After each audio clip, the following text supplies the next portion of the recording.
I got real issues with this because I don't know that we're actually putting in front the integrity of the sport. I think protecting Ohio State in this manner is also not necessarily what they want, right? I think they would like to be able to play the games that they are eligible to play, and they would like to be voted in on the merits. But we had real conversations last night when Gary Barta, athletic director at Iowa, told Reese Davis and the rest of us that there were real conversations about whether or not Texas A&M needed to be number 4 in the latest rankings because they played LSU, and they beat LSU over the weekend when Ohio State didn't play at all. Like, the last game they had to evaluate is the one against Indiana.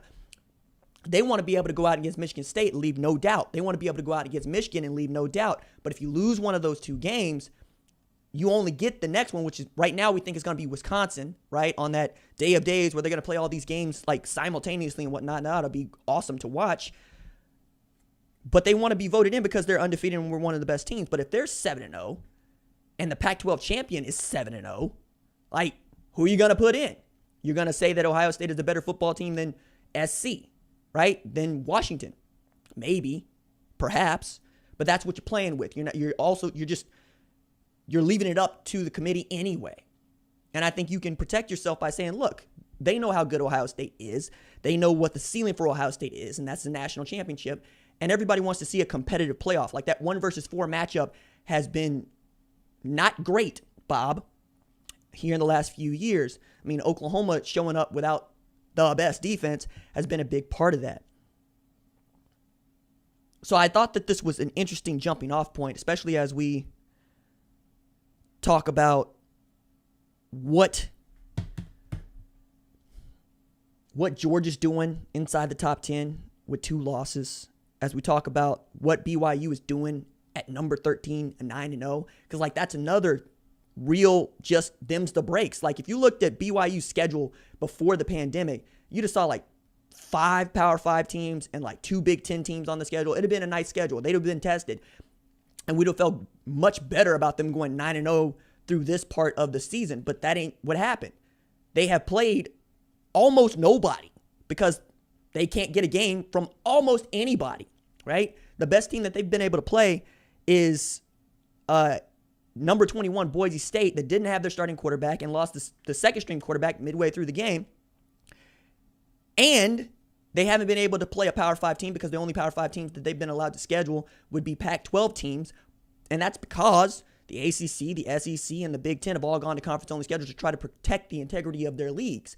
Them's the breaks, BYU. You're not in a league. Like, Power 5 athletic directors, Power 5 conferences going to be like, join a conference.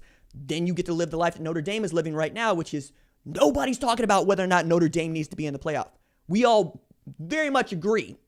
They put themselves there with the win against Clemson, and they have an opportunity to solidify that stance with a win in the ACC title game. And now they get the SEC treatment in that they could probably lose a close game to Clemson and still get into the playoff, right?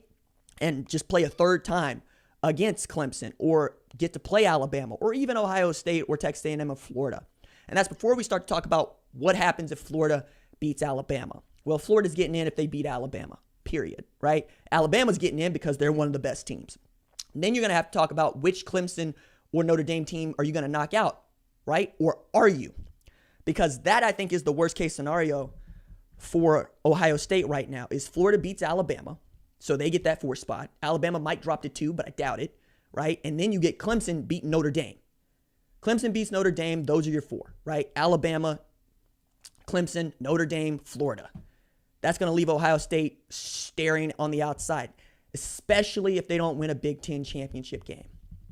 They win the Big Ten championship and they go undefeated, you make it real difficult for this committee to throw Florida ahead of you with 1 loss. That's going to be hard. It's not impossible, but it is going to be hard because we've seen Clemson stay inside the top 4 with a loss to Notre Dame, right? That's why it's dicey. But again, them's the breaks.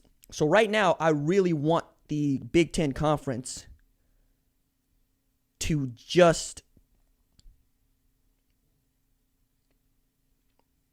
hold up the integrity of its conference. And I think that it will.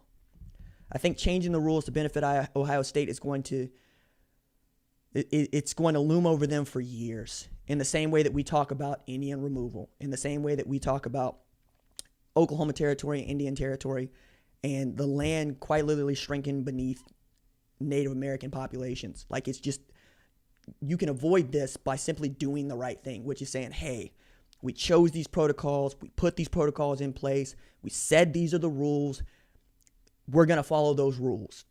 And I think this is another chance for the Big Ten to try to get it right. And I know that Kevin Warren is the least liked person inside the Big Ten right now. I don't have an issue with him, but I also think that this is an opportunity for him to do, what I would like him to do, which is lead, right? Which is say, this is what we're doing. I understand that everybody ain't going to like it. I understand most people ain't going to like it, but this is what we've decided to do. If you start playing with that again, because they did it already, you're just losing more integrity. Like, they came out with, we're canceling the season, we're not revisiting this, and then we're basically browbeaten into revisiting this, and then started their season later than others and gave themselves no room for error. Like, there's so many things that I know that they would probably do better or do over given the same opportunities. But we don't always get those same opportunities. We have to live with playing the hand that we're dealt, doing the best we can with what we got. That's where Ohio State and Michigan is for me, right? It is doing the best we can with what we got based on the rules that we laid out. Now, also, play the games because there's still stuff that can happen. Like, check this out. If LSU were able to up and beat Alabama this weekend, and I highly doubt it, but let's say that it happened, right? Or LSU is able to beat Florida the following weekend. I highly doubt it, but let's say it happened. Then it makes it easier for everybody involved, right? Don't make any sudden movements right now, but keep your hands around the trigger, right? Knowing what can happen, knowing what probably will happen, because inevitably another game is going to be canceled. Like, we've basically seen a game canceled every day for the past 2.5 weeks for COVID reasons. Also looking at how the rest of college football is trying to deal with this problem.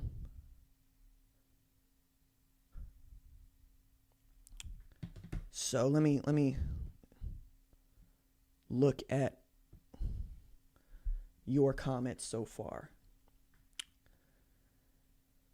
Harbaugh just wanted a bye week before. Okay, enough with the Michigan wants to prepare. Enough with that.